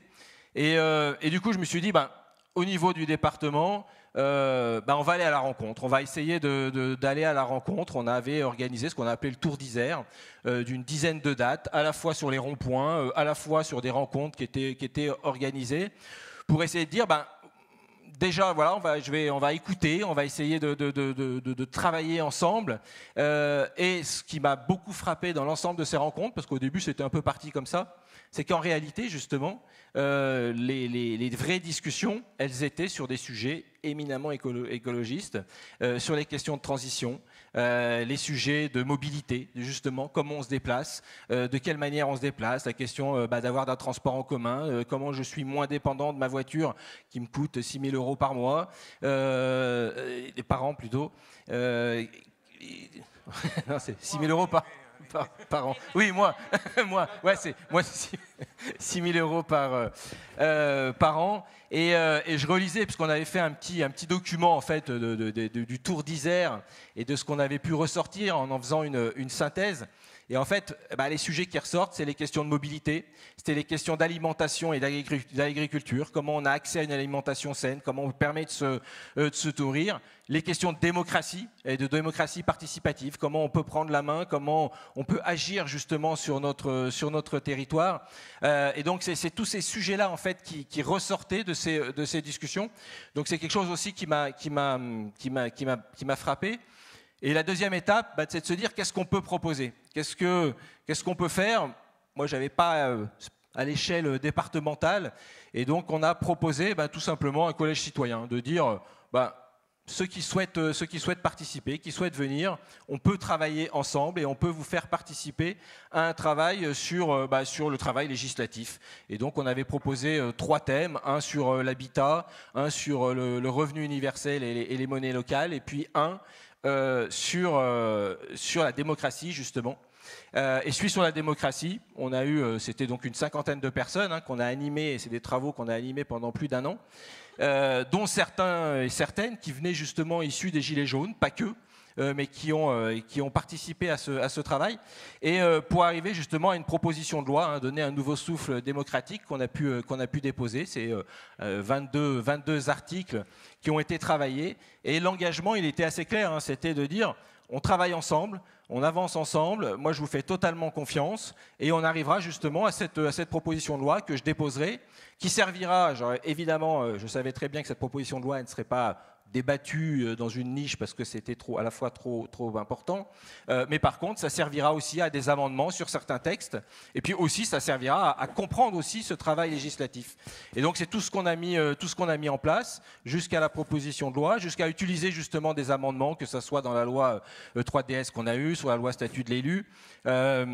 Mais ce que j'ai senti en tout cas, c'est le fait de pouvoir permettre justement cette participation, cette connaissance aussi de ce que c'est que de prendre la main, en tout cas de participer. Ça a eu écho aussi justement sur les municipales, et les municipales qu'il y a pu avoir juste derrière, et on va en rentrer dans une période municipale qui me paraît important, parce que justement ce lieu justement de la commune, ce lieu de proximité, ce que j'ai vu aussi chez beaucoup de Gilets jaunes, c'est de se dire on va s'impliquer localement au niveau associatif, on va essayer de s'impliquer au niveau communal, et c'est ça aussi ce déclic que ça a pu avoir, alors pas chez tout le monde, mais je pense que c'est important, et c'est aussi notre responsabilité aujourd'hui de l'accompagner et de montrer aussi qu'en agissant local, on peut justement changer la vie, on peut agir aussi sur notre quotidien. Et ça, c'est aussi ce qui me paraît important, et ça va aussi avec les cahiers de doléances et le fait qu'on puisse les ouvrir, qu'on puisse y accéder, mais surtout y répondre, parce que c'est surtout ça qui a manqué. Et moi, je me souviens dans ma commune, le fait de voir quand même des gens qui fassent le déplacement, qui parfois viennent jusque dans la mairie pour écrire sur un tout petit bout de papier juste ce qu'ils avaient sur le cœur, juste ce qu'ils avaient envie. Et effectivement, la plupart du temps, c'est quoi? C'est la question de la justice sociale, de la justice fiscale, de comment je me déplace, de comment je peux mieux nourrir, comment je gère mes questions de santé et comment j'accède mieux et plus facilement à l'hôpital et aux soins. C'est des choses très concrètes, et c'est ces choses-là en fait qui ont été enfouies. Et donc c'est un mépris supplémentaire, et je pense que le fait de pouvoir ressortir en tout cas ces doléances, mais surtout de pouvoir y répondre, et on le voit aujourd'hui avec un débat parlementaire à l'Assemblée nationale, cette question de justice fiscale, on voit ce qui lui est réservé, on voit les réponses qui sont faites aujourd'hui, et je pense que ça doit nous interroger, parce que si on n'arrive pas à y répondre, oui, on va au-delà d'autres colères. Je dirais que la colère des Gilets jaunes, à la rigueur, elle était assez saine, parce qu'à un moment donné, ça sort, on dit les choses, mais si à force c'est enfoui, si à force il n'y a pas de réponse, la colère, elle peut être beaucoup plus dure. Voilà. Merci beaucoup. Je ne sais pas si Arthur, tu voulais peut-être compléter sur le travail qui peut être fait à partir de ces doléances. Oui, alors peut-être dire, déjà, tu l'as évoqué, et j'en profite pour te remercier, parce que si les doléances sont en train d'être publiées aujourd'hui, alors tu as la victoire modeste, mais c'est quand même grâce à toi, ton combat, ton énergie. Non mais il faut le dire, vous avez vu le documentaire tout à l'heure, d'Hélène Desplanques, on voit bien comment ça se passe, le cheminement, et c'était loin d'être gagné. Et c'est vrai que c'est le fait d'avoir déposé une résolution, d'être dans un moment où les macronistes étaient un peu moins sur leur piédestal, qu'ils se sont dit peut-être que si on refuse de voter cette résolution, on paraîtra pour des gens qui veulent vraiment tout enterrer. Et donc en fait, ils n'avaient pas d'autre choix que de dire bon, ok, oui, on va demander la publication, et derrière, le gouvernement a dû s'engager pour publier les cahiers de doléances. Et donc, depuis maintenant le mois de juin, globalement, il y a un groupe de travail qui se réunit avec des parlementaires de tous bords. Alors j'ai envie de dire que la gauche est quand même plus présente, et la droite est quand même plus totalement absentes. Voilà, mais ils sont quand même invités, hein. Et avec des réunions qui font qu'on discute avec des archivistes, avec des spécialistes de la protection des données personnelles, avec des informaticiens. Bref, en fait, il y a plein de sujets qui sont liés à la publication des cahiers de doléances qu'on ne voit pas forcément comme ça, parce que nous, on a envie de dire « Allez, on publie tout de suite maintenant ».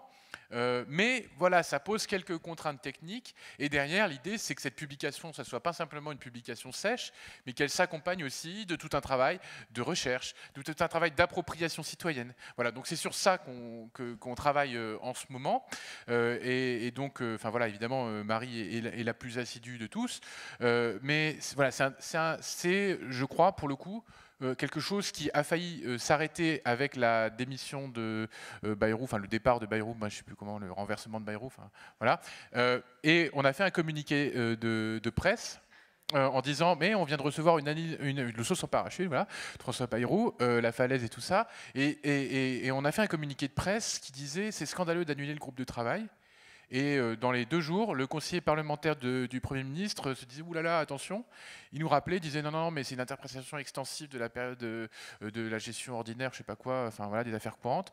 On va relancer le groupe de travail. » Et il s'est tenu il y a 2 semaines, et le prochain dans 2 semaines. Enfin voilà, donc globalement, ça avance. Maintenant, qu'est-ce qu'on peut faire à l'échelle locale ?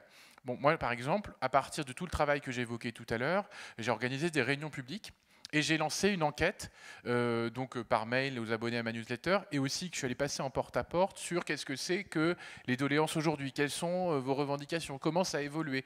Et donc, comme on a une approche fine du territoire par toutes les données qu'on a collectées et compilées, hein, on a 86 critères différents qui nous ont permis, avec les communes et tout, de voir globalement qu'est-ce qui se passait dans les communes. Bon, même si des fois, quand vous avez une personne qui a rempli le cahier de doléances, c'est pas forcément hyper représentatif, mais voilà, ça permet de voir comment ça évolue dans les milieux et en ruralité, en fait, ce qui est en train d'exploser et qu'on ne voyait pas du tout, enfin en tout cas beaucoup moins au moment des cahiers de doléances, c'est la question de l'accès aux soins, l'accès à la santé.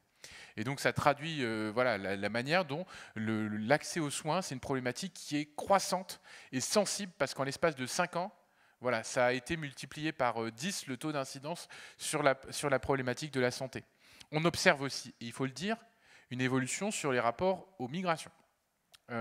En 2019, c'était globalement moins d'une doléance sur 10 dans ma circonscription et c'est globalement ce qu'on observe à l'échelle nationale. Là, je peux vous dire que quand je vais voir les gens et que je leur dis, ben voilà, sur ces 10 items, lequel pour vous est parmi les 3 plus importants, les questions migratoires, elles ressortent beaucoup plus. Et en particulier, évidemment, là où il n'y a pas d'immigrés. Voilà, c'est toujours comme ça. Donc voilà, ça traduit aussi la progression, la gangrène du Rassemblement national et de ses idées dans les espaces ruraux. Et quand on creuse, parce que l'intérêt du questionnaire passé en porte-à-porte, c'est de voir aussi, quand les gens me disent immigration, la question d'après, c'est pourquoi ? Alors du coup, je dis, est-ce que vous en voyez, enfin c'est quoi dans votre village? Non, c'est ce qu'on voit à la télé, c'est ce qu'on voit sur CNews, voilà. Et donc c'est aussi l'effet à la fois de l'isolement et puis des médias, voilà. Donc c'est ce cocktail-là qui produit aussi cette peur de l'étranger qui a explosé parce qu'en fait, on avait l'impression que Bolloré était déjà le pire du pire en 2019. Mais en fait, ça s'est clairement empiré depuis lors. Et la séniorisation, ça dépasse une chaîne. Voilà. Merci beaucoup pour ce témoignage. Et j'imagine que faire cette enquête un peu partout dans le pays serait très intéressante. Et du coup, ça me permet d'aller à la dernière question que je voulais vous poser avant que vous puissiez également poser vos questions. Peut-être qu'on peut faire des réponses un petit peu plus courtes pour avoir le temps des questions et ensuite d'aller au manger et ensuite d'aller au karaoké. Ah, il y a le karaoké ? Oui. Ah ouais, moi, tu restes bien évidemment. Bon. Oui, on t'a inscrit sur Johnny Hallyday, on peut lui dire. Tu as le choix entre l'envie d'avoir envie et allumer le feu. Tu choisis. C'est démocratique chez nous. Mais effectivement, moi, ma dernière question, c'était le fait que cette colère, elle s'est transformée dans plein d'endroits, et notamment dans les territoires ruraux, en grande résignation, et parfois dans des comportements électoraux allant privilégier effectivement l'extrême droite. Moi, ma question pour vous, c'était est-ce que, à votre sens, il y a encore maille à construire à partir de ces doléances, à partir également de ces mobilisations des Gilets jaunes, qui finalement n'ont jamais fini. Enfin, on a fermé une sorte de parenthèse, mais sans jamais apporter de réponse structurelle, en tout cas aux préoccupations qui étaient portées. Est-ce qu'à votre sens, là, il y a des solutions qui peuvent être portées par la gauche et les écologistes à ce qui a pu se passer à l'époque et ce qui revient régulièrement? Est-ce qu'à votre sens, les municipales sont un bon levier pour répondre également à cette colère? Et ce sera ma dernière question. Et ensuite, on pourra passer la parole à la salle si vous avez des questions. Réfléchissez-y. Réfléchissez-y. Merci. Et là, j'ai pas de... Okay. Vas-y. Merci. Ok, on essaie de faire concis. Oui. Et puis plein de choses à dire, évidemment, mais on va essayer de faire court. La question du vote pour l'extrême droite, et qui, pour moi, c'est hyper important de le dire, il ne faut pas le circonscrire au vote, mais aux idées d'extrême droite qui se répandent un peu partout et dans tous les champs politiques. Pour moi, c'est hyper important parce que ça dit en effet quelque chose d'une bataille politique et culturelle qu'on risque de perdre. J'ai parlé tout à l'heure de comment la gauche avait réagi au moment des Gilets jaunes. J'ai parlé de la gauche parce que moi, je crois vraiment très fortement à la vertu de s'auto-attaquer. Parce que je pense être dans une position réflexive et d'examen critique, ça nous aide à avancer. Et aujourd'hui, de là où je viens, en rural, dans le Jura, mais je vois ça en étant au niveau national d'une asso de jeunesse rurale, je vois ça vraiment dans beaucoup de territoires, la gauche, elle est perçue comme une élite culturelle déconnectée, avec une vraie fracture de plein de manières différentes, fracture territoriale, mais de code, de langage, de tout plein de choses, avec les classes populaires et les classes moyennes. Et il n'y a quand même pas non plus de fumée sans feu. Et quand en fait, pour moi, c'est hyper important de se dire, quand on dit la gauche, je ne parle pas que des partis. Alors bien sûr, il y a les syndicats et les partis qui ont à des moments dans leur histoire fait le choix d'aller vers une politique plus institutionnelle et plus technocrate, etc. Et on peut en parler, mais je parle aussi des associations d'éducation populaire et je mets la mienne dans le lot qui aujourd'hui adressent la majeure partie de leurs activités à une base déjà acquise, raccord avec ce qui est proposé et a beaucoup de mal à rejoindre les classes populaires et à rejoindre un public plus divers. Et j'ai l'impression que ce truc-là, cette question-là, il faut qu'on se la pose. Notamment les cahiers de doléances, je trouve que ça ouvre une fenêtre pour se poser cette question-là, qui est très intéressante. C'est la fenêtre de la parole et de qu'est-ce qu'on en fait de cette parole. La parole, c'est une des zones sur lesquelles il y a une fracture. Le langage, ça renvoie quand même à un complexe d'infériorité où c'est hyper important de le prendre en compte et de se poser la question de nous aussi d'où on parle. Quand on lit ce qui a été écrit dans les cahiers de doléances, moi ça me foudroie, mais vraiment, le nombre de messages qui commencent par « je sais que ça ne sera jamais lu, mais… » Et en fait, je me dis, mais rendons-nous compte de la chance qu'on a quand on est engagé dans des partis, dans des syndicats, mais dans des associations, ou même simplement qu'on a un travail qui nous permet de participer à des réunions, d'avoir plusieurs interlocuteurs dans notre vie à qui on peut donner notre avis, parler de nos pensées, et qui prennent ça au sérieux, et même juste qui écoutent. Quelle chance on a, et essayons de ressentir un peu ça dans notre chair, de ce que ça doit vouloir dire quand on a intériorisé le fait que notre pensée et notre parole, elle n'a pas de valeur. Et je pense que c'est hyper important parce que ce travail d'empathie, c'est ce qui nous manque aujourd'hui. Non pas, je ne suis pas en train de dire qu'on n'est pas en capacité d'être empathique, mais de se mettre à la place de ce que ça veut dire que de penser foncièrement que nos idées, nos pensées n'ont pas de valeur. Ça veut dire que nous, on doit faire aussi attention. C'est d'autant plus précieux, en fait, cette parole-là, et la manière dont après on s'en fait les porte-paroles, elle nous oblige vraiment. Et l'éducation populaire, c'est fait pour le courant duquel je viens, c'est fait pour produire des élites du peuple. Donc, c'est fait pour qu'il y ait des personnes qui soient repérées, formées, pour ensuite aller porter la parole, défendre des choses politiquement. Donc, je ne suis pas du tout en train de dire que c'est dommage d'avoir des personnes formées qui sont en capacité de s'exprimer correctement. On en a besoin. C'est juste qu'il faut qu'on fasse attention à ce que notre parler à nous, il ne soit pas complètement déconnecté de quelque chose qu'on vit dans la chair, de réalité, de vie. En fait, parler de précarité quand on n'est absolument pas concerné, quand on l'a jamais été, bah forcément, ça ne sonne pas de la même manière quand même pour les gens. Et juste, c'est comment on est conscient et consciente de ça. Et du coup, pour moi, en fait, quand je suis en train de vous parler là, depuis tout à l'heure, par exemple, quand je vous ai dit les idées qui ressortaient des Gilets jaunes, ma peur, c'était de me dire peut-être que dans la salle, il y a des sociologues ou des gens sachants plus sachants que moi, qui vont me reprendre et vont me dire c'est pas tout à fait ça, l'analyse n'est pas très juste, etc. Pourquoi ? Parce que ma préoccupation maintenant, c'est de parler juste, c'est de dire vrai dans un cadre où je sais qu'on s'évalue un petit peu entre nous sur comment on rend les choses le plus justement possible.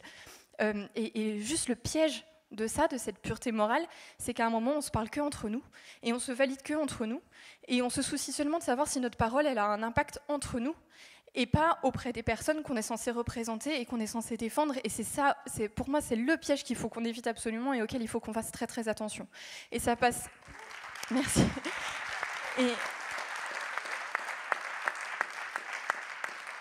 Et ça passe par quoi ? Pour moi, ça passe du coup par écouter vraiment. Et du coup, écouter, des fois, ça veut dire se faire attaquer et pas être seulement dans une position de défense. Et savoir, des fois, reconnaître que, oui, on a merdé, ou que moi, je suis pas trop d'accord, mais là, je te laisse dire ce que tu as à dire parce que je l'entends et que je te reconnais et je reconnais ton opinion.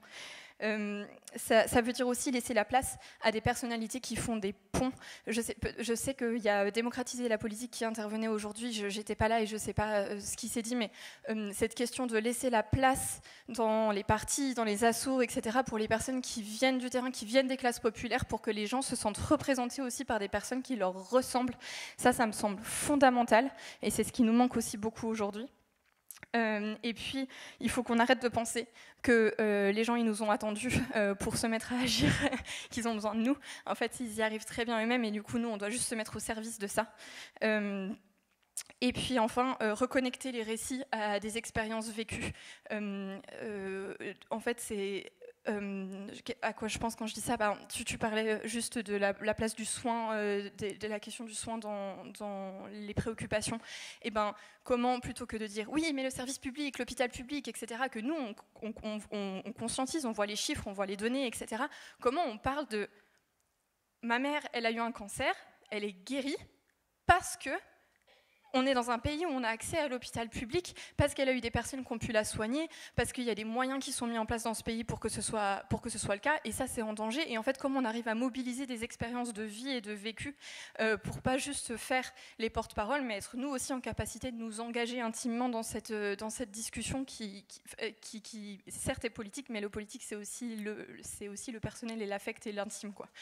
Voilà, et du coup je termine avec les municipales, j'en ai pour une seconde, c'est juste pour dire que quelque chose qui me semble fondamental pour les municipales, c'est aller chercher les gens pour faire des listes. C'est-à-dire pas faire des listes que seulement entre personnes qui sommes convaincues, qui sommes du même bord, qui sommes du même parti, mais aller en fait dans des petits villages. Évidemment, moi je parle aussi de l'échelle à laquelle j'agis, mais dans les petits villages, on a besoin d'aller faire du porte-à-porte et chercher les personnes qui jamais d'elles-mêmes ne se sentiraient la légitimité de s'imaginer dans un conseil municipal, et d'aller voir la personne qui gueule un peu toujours fort et de dire c'est pas toi que je viens chercher, c'est ta femme là-bas derrière, et en fait on a vraiment besoin de ça, redonner de la puissance politique aux gens.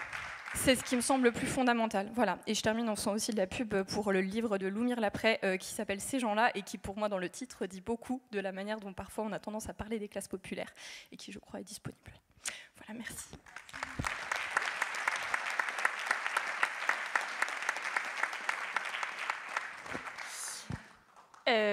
Donc Marie, tu as posé beaucoup trop de questions et c'est très dur de répondre à tout. Mais je vais commencer par répondre à Manon, en te disant que je les connais par cœur dans la salle tous, et que je vois comment ils te regardent et comment ils t'applaudissent depuis tout à l'heure, ils se prennent plutôt des claques dans la gueule de se dire elle est très jeune, elle est très forte, elle dit des choses justes et j'aurais jamais fait aussi bien, donc je te le dis, je pense que vous serez d'accord avec moi, maintenant elle suscite plutôt l'admiration que le... Et il est où le sociologue? Est-ce qu'il y a un sociologue dans la salle? Et ben s'il est là, on l'attend au karaoké, on se moquera de lui, parce que peut-être qu'il ne sait pas changer de Johnny et de Moncé. Voilà.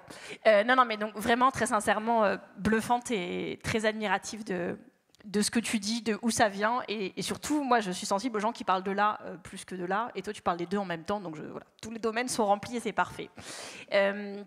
Du coup, je ne sais plus ce que j'allais dire moi-même, tu m'as déstabilisée. Sur le porte-à-porte, tu as terminé là-dessus et ça m'a évoqué quelque chose que je raconte dans le livre que j'ai sorti là début octobre. Moi, j'ai fait beaucoup de porte-à-porte à Hénin-Beaumont. Et c'est vrai, quand tu fais du porte-à-porte, moi, ce qui me touche le plus, c'est des fois, tu as des portes qui s'ouvrent très, très au bout de longtemps. C'est-à-dire que tu sens que la personne, de venir de sa cuisine à la porte, déjà, puis ils disent « partez pas, j'arrive », et tu sens que c'est l'épreuve de la journée d'aller ouvrir la porte, que la porte, elle s'entrouvre très, très timidement, parce que les gens ont peur de se montrer, ils ont peur de montrer aussi leur intérieur, qui est peut-être pas rangé, qui est peut-être abîmé, limite insalubre parfois. Et c'est des gens que tu dis « ah, désolé, je vous embête », et tu sens que dans cette seconde-là, en fait, tu les as un peu embêtés, mais en fait, tout d'un coup, ils s'accrochent à toi. Ils s'accrochent parce qu'en fait, tu te rends compte que c'est peut-être le seul contact qu'ils auront dans la semaine.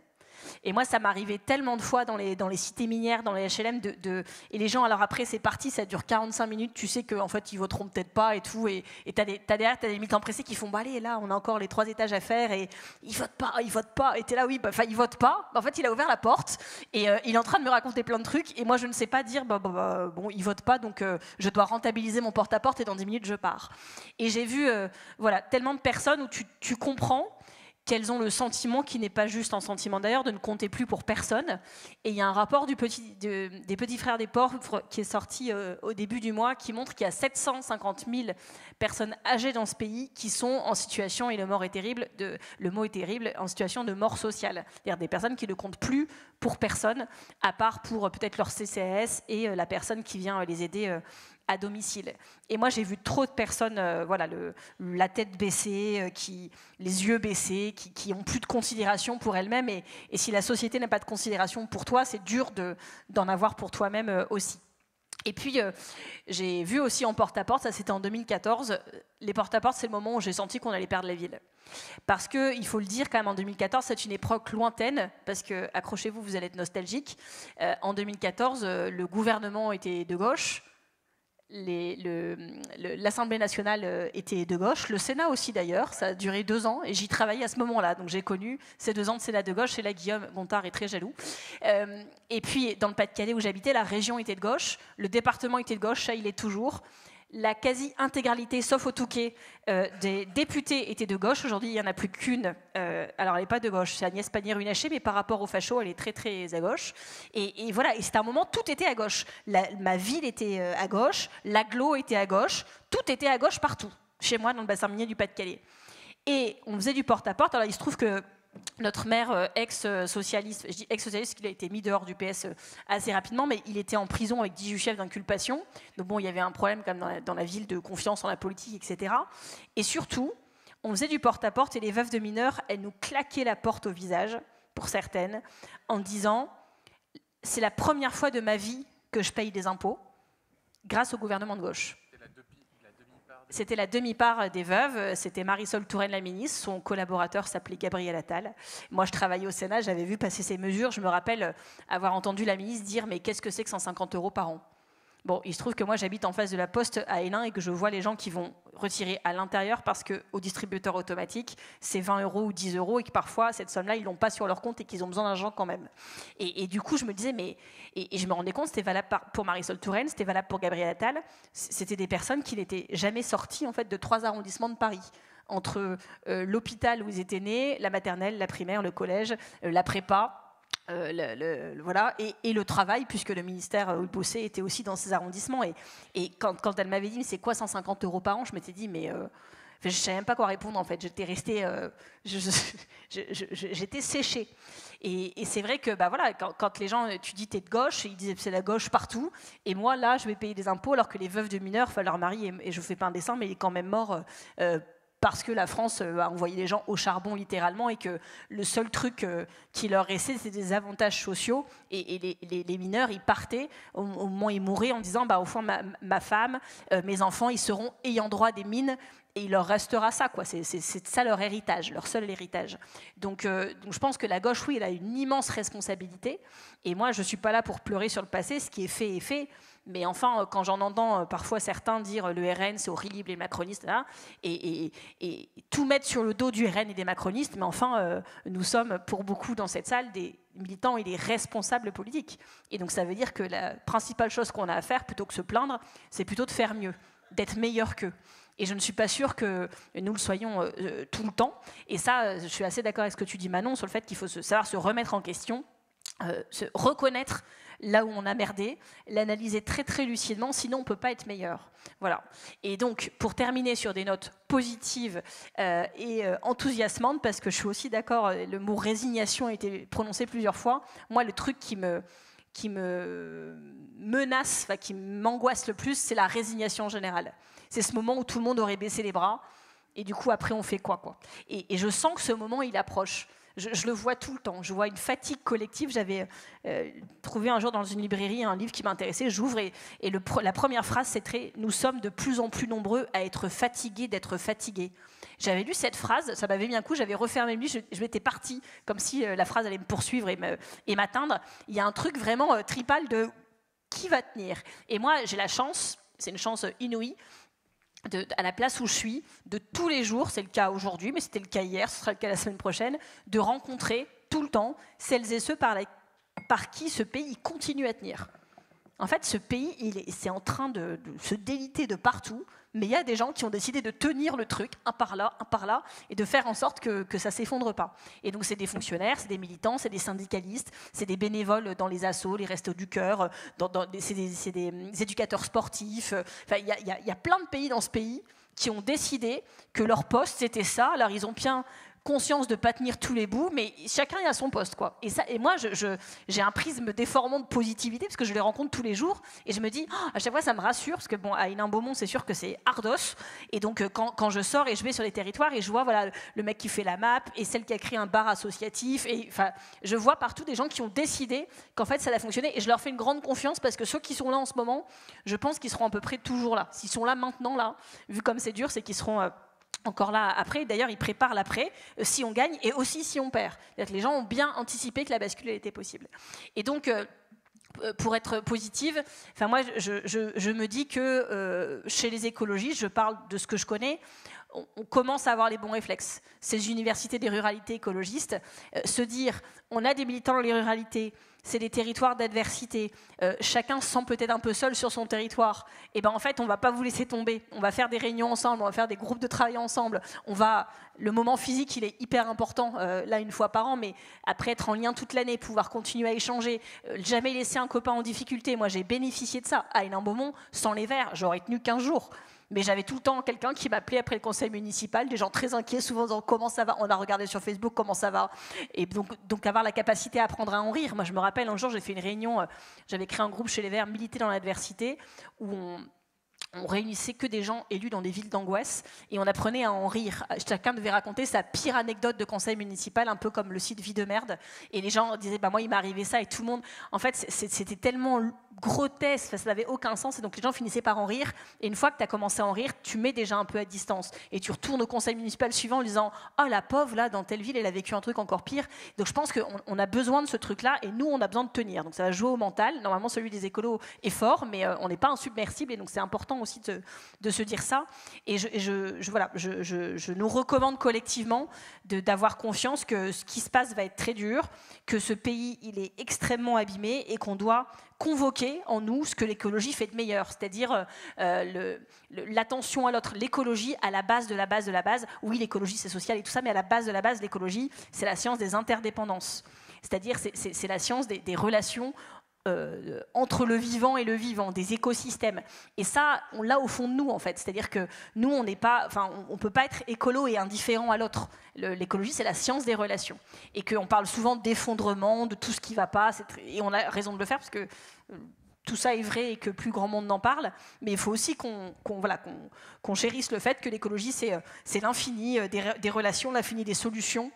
Et que ça, on ne nous l'enlèvera jamais, en fait. Voilà. Même quand ce sera dur, ça, on ne nous l'enlèvera pas. Et que c'est une attention à l'autre. Et que c'est aussi une courtoisie de la relation. Et il est fondamental dans les périodes que nous vivons qu'on apprenne à se mettre à la place des gens, qu'on apprenne à partir des parcours réels des gens. Et même quand on ne comprend pas a priori, si les gens ils font ça, ils pensent ça et ils sont comme ça, c'est qu'il y a toujours une raison. Et que peut-être c'est facile dans des parcours de vie de penser telle ou telle chose, et peut-être que dans tel autre parcours de vie, c'est plus compliqué. Et que si on ne part pas de là où les gens sont et de pourquoi ils sont là, alors on va être dans l'incommunicabilité assez rapidement et on dira « Ah ils n'ont rien compris, ah lui c'est un bobo », et en fait on n'ira quand même pas très très loin. Donc je nous recommande collectivement d'augmenter ce niveau de compréhension et je pense qu'on a du boulot là-dessus, mais qu'on va y arriver, n'est-ce pas? Ah voilà. Merci beaucoup Marine. Alors on a un petit souci technique, c'est qu'en fait on est en train de surdépasser le temps. Je ne sais que faire dans une situation pareille, parce que ça va potentiellement, j'ai envie de vous donner un petit mot de fin aussi, bien évidemment, mais secondes. Ça veut dire qu'on n'a plus de questions, quoi. Voilà. C'est quelle heure la fin de ton débat? Normalement c'était il y a 10 minutes. Ouais. Mais bon, on peut dépasser un peu. Le truc c'est que vous avez peut-être faim, non? Non mais moi je peux... Oui, ils ont tous faim. Voilà, tout le monde, ça gargouille, ils sont en train de tous se barrer là, tu vois.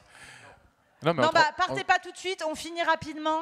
En 30 secondes. Et si vous avez des questions, vous pourrez les poser juste après, autour d'un bon repas.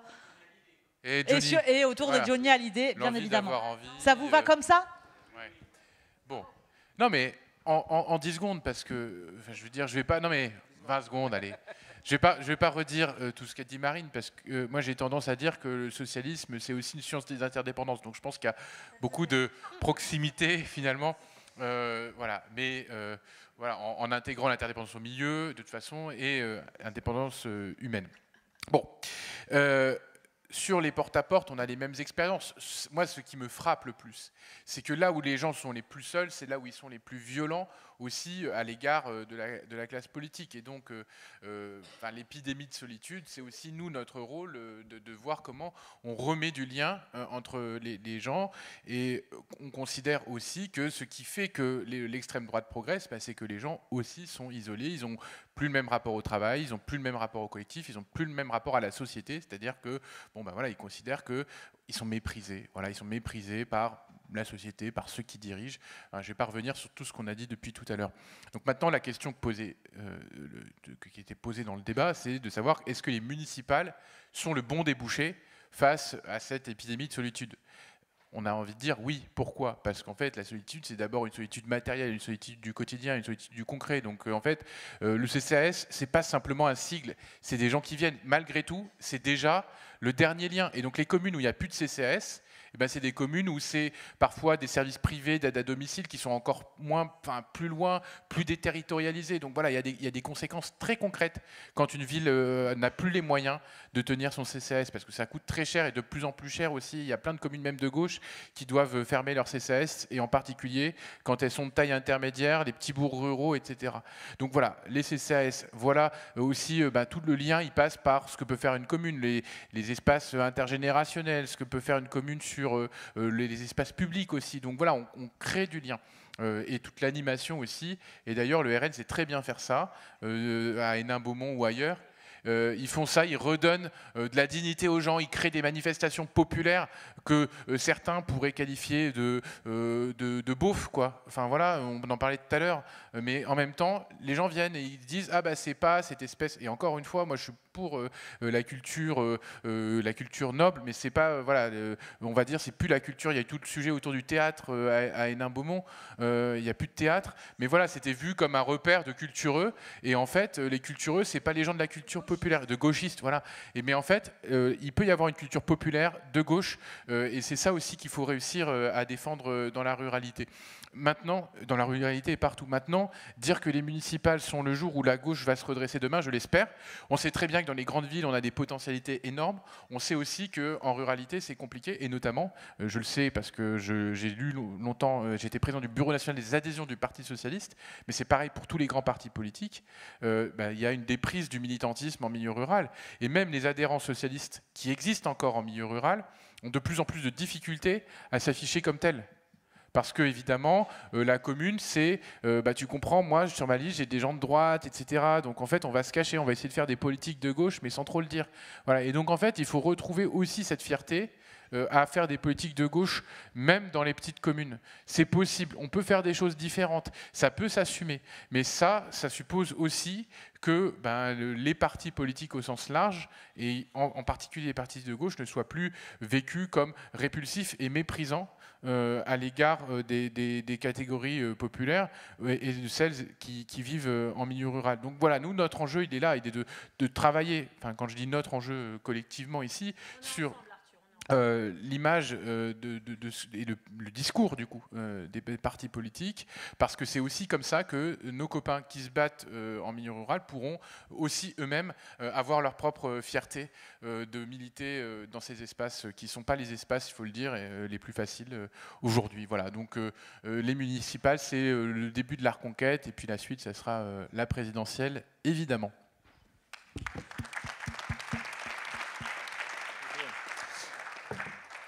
Moi, j'irais peut-être même plus loin. Moi, je pense que les municipales et la séquence qu'on va avoir, c'est un moment essentiel. C'est un moment par rapport à tout ce qu'on vient de dire. La question des doléances, ok, maintenant, comment on y répond? Et donc, ça passe par le faire, ça passe par qu'est-ce qu'on met en place, sur les territoires. Et ce moment des municipales, ce moment de citoyenneté, ce moment où chacun va aller décider de l'avenir de sa commune et du coup de l'avenir de vraiment chez soi, parce que c'est ça aussi, les municipales, c'est quand même d'agir strictement au niveau local, de pouvoir avoir des choses qui changent très concrètement. Et donc ça, évidemment qu'il faut s'en emparer. Je rebondis sur ce qui a été dit tout à l'heure, parce que moi j'ai eu la même expérience. En fait, moi je vous engage vraiment toutes et tous à aller chercher dans cette séquence des municipales. Il faut motiver les gens, leur dire que oui, s'engager dans les municipales, être candidat, candidate, c'est non seulement alors une aventure assez exceptionnelle, mais c'est indispensable si on veut remettre la main justement sur notre avenir, si les citoyens veulent agir justement sur leur quotidien. Et on a en plus, moi je trouve une véritable chance sur les communes rurales, maintenant sur les communes de moins de 1000 habitants, scrutin de liste pour toutes les communes. Alors ça fait beaucoup décrier, bah oui, il va falloir de la parité, il va falloir que... Mais en fait, alors on va me dire, oui, mais on ne va jamais trouver de femmes, etc. En fait, non. C'est l'inverse, en fait. On va aller chercher des gens, on va aller les motiver. Moi, je suis devenu maire, je ne serais jamais devenu maire si on n'était pas venu à un moment donné me chercher, me dire, allez, mais si, tu peux y aller, si c'est, tu verras, et je ne serais jamais allé. Quant aux dernières municipales, j'ai monté ma liste, je suis allé voir... un peu tout le monde, parce que c'est jamais facile dans un petit village de trouver 11, 12, 13 personnes pour pouvoir s'investir. Et puis je suis allé voir justement des gens de mon village, je suis allé passer une soirée avec eux pour les motiver, pour leur expliquer ce que c'était que le rôle d'un conseiller municipal, de qu'est-ce qu'ils pourraient faire, de ce qu'on avait fait aussi, et de dire que il y avait quand même la capacité d'agir au niveau local. Et donc ils m'ont écouté, ils m'ont dit bon, ok, on va réfléchir et puis on te rappellera. Et puis ils m'ont rappelé. Et puis en fait, c'était Seb qui m'a rappelé et qui m'a dit écoute, ouais, moi je suis partant. Puis je lui dis mais en fait, moi je pensais pas franchement à toi. je pensais plutôt à Sabine, donc sa femme. Et c'est vrai que c'est souvent un peu ça. Hein, c'est la première réaction, c'est souvent le mec qui rappelle pour dire moi ça me va bien. Et je lui ai dit écoute, ouais, mais en fait voilà, moi je trouve que Sabine, qui avait en plus un rôle au niveau associatif, et donc Sabine, elle est rentrée dans le conseil municipal. Pareil, elle venait d'arriver dans le village, elle me dit mais moi j'y connais rien, je vais pas savoir, etc. Ensuite, elle est devenue adjointe, et puis aujourd'hui elle est maire. Et puis voilà, elle est contente. C'est hyper enrichissant pour elle. Je pense qu'elle va, c'est même pas je pense, je suis certain qu'elle va se représenter aux prochaines élections. Et elle a fait la même démarche. Elle est en train d'aller chercher, on est en train d'aller chercher du monde, de motiver des gens pour entrer dans ce conseil municipal, de montrer que c'est à la fois une superbe aventure Et encore une fois, c'est là où on peut faire, c'est là où on peut agir, c'est là où on peut changer des choses, et c'est là où on réenclenche en fait la citoyenneté, où on réenclenche en tout cas l'envie d'agir, l'envie de participer à son avenir. Et c'est par là, je pense, qu'on regagnera. Tu as expliqué ce qui s'était passé, on va dire, avec une France qui était totalement socialiste et qui, du coup, n'a pas avancé, n'a pas su agir, n'a pas su changer les choses. Eh ben, on doit remettre la main là-dessus. On doit remettre la main là-dessus et je vous mets dedans. On doit remettre la main là-dessus et on doit réenclencher la machine. On doit montrer que oui, on est en capacité d'agir. On a su le faire dans de nombreuses communes écologistes. Je pense qu'on doit savoir encore le faire. Et moi, vraiment, je vous le dis, si j'ai un message à faire passer ce soir, dès demain, allez voir votre voisin, votre voisine, ça, et expliquez-lui, dites-lui tout l'intérêt qu'il peut y avoir à se pencher sur ces municipales, à entrer dans un conseil municipal, à s'investir, même s'ils ne veulent pas être élus, mais en tout cas à suivre ce qui se passe dans les territoires et évidemment agir, parce que pour moi, l'avenir, il passe par là. Merci beaucoup à tous les quatre. Donc, je remercie Arthur, Manon, Marine et Guillaume pour toutes vos interventions. C'était passionnant. Je suis désolée qu'il n'y ait pas tant de questions. C'est horrible, en plus, sur ce sujet-là. Enfin, c'est absolument pas adapté. Merci pour votre soutien. Mais après, on pourra discuter ce soir. J'espère que vous voudrez bien rester un tout petit peu pour profiter de la soirée. Moi, j'ai une question, c'est est-ce que Arthur reste au karaoké quand même? Je sais pas, les Français veulent savoir. Là, c'est horrible de le faire sur scène. Arthur, engage-toi devant la salle. Le problème, c'est que moi, j'ai promis de rentrer, tu sais. Oui, voilà. Et j'ai 1h30 de route. Tu nous en fais une. Voilà. Qui veut que Arthur reste au karaoké? C'est participatif chez nous. Alors je vous préviens très vite qu'il y a de très nombreux bénévoles et je les en remercie qui vous attendent pour déjà vous fournir à manger, faire la vaisselle, etc. là-bas. Donc vous pouvez manger, vous inquiétez pas. C'est très terre à terre, mais c'est hyper important pour nous. Qu'il y a le karaoké, que vous pouvez y participer et qu'on vous attend jusqu'au bout de la nuit, donc à la salle Marcel Elie qui reste bien évidemment ouverte. Merci beaucoup.